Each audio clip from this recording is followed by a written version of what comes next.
du principe que si quelque chose est fluide dans ta tête, c'est fluide aussi avec tes clients dans ta relation et c'est beaucoup plus facile de te vendre.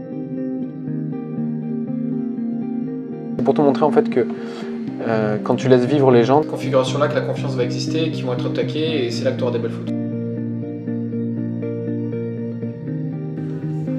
Là du coup je m'amuse, tu vois, comme ce qui se passe c'est vraiment chouette, tout est beau, du coup j'essaye plein de cadrages différents Et expliquer pourquoi je parle de séance aventure. Donc là, et à la fin ils te diront souvent qu'ils ont passé un moment assez fou ensemble et tout. Ça c'est intéressant parce que pendant la séance, c'est peut-être quelque chose que je pourrais leur demander. On va parler des tarifs, de ce qui nous fait vibrer. C'est, j'allais dire vibrer, mais Moi ça me fait vibrer les bulles. c'est ce qui nous fait vivre. Qu'est-ce qui se calcule automatiquement? C'est un tableau que tu auras donc tu pourras t'en servir et tout ça. Faut être hyper à l'aise avec cette idée, si tu as envie d'augmenter, t'augmentes quoi. C'est ça. En fait c'est un truc qui est hyper important à te dire, c'est que moi quand je me suis lancé, je voulais faire de la photo mais dans ma tête c'était je pourrais jamais me vendre. Donc je me disais je vivrais d'amour et d'eau fraîche, je sais pas. Et en fait en apprenant à faire de la photo, en faisant des formations de ça, je me suis rendu compte qu'en fait on pouvait se vendre en étant tout simplement honnête, en parlant de ce qu'on aime. La première formule est la plus chère. Pour calculer assez simplement ce que tu dois faire dans l'année. Voilà. Après il y a les albums, donc il y a 3 tailles différentes, là on les vend en photo, à partir de 500 €. Comment tu te sers de cette image-là pour créer ta communication, pour créer ta vitrine un petit peu. Te donner quelques petits tips que j'ai identifiés sur Instagram.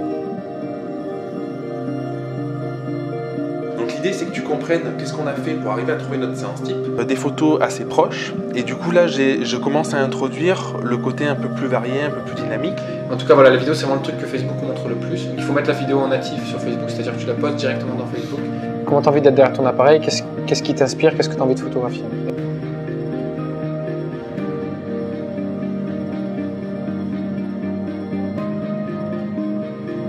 mais c'est des détails en fait, c'est pas forcément très important. Aujourd'hui j'y fais beaucoup moins attention. Vous pouvez chipoter un tout petit peu. Voilà, comme ça. Avance un peu, voilà, comme ça. Ouais. T'es fait un arrêt sur image là, parce qu'en fait, tu vois au niveau de la position qu'ils ont tous les deux, je trouve que c'est vraiment chouette. J'essaye pas trop d'habitude, des mises au point un peu différentes sur les cheveux ou des trucs comme ça.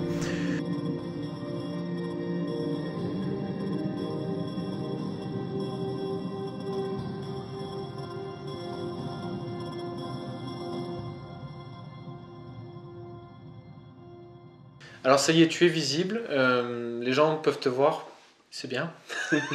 C'est cool, ils peuvent te voir, c'est génial.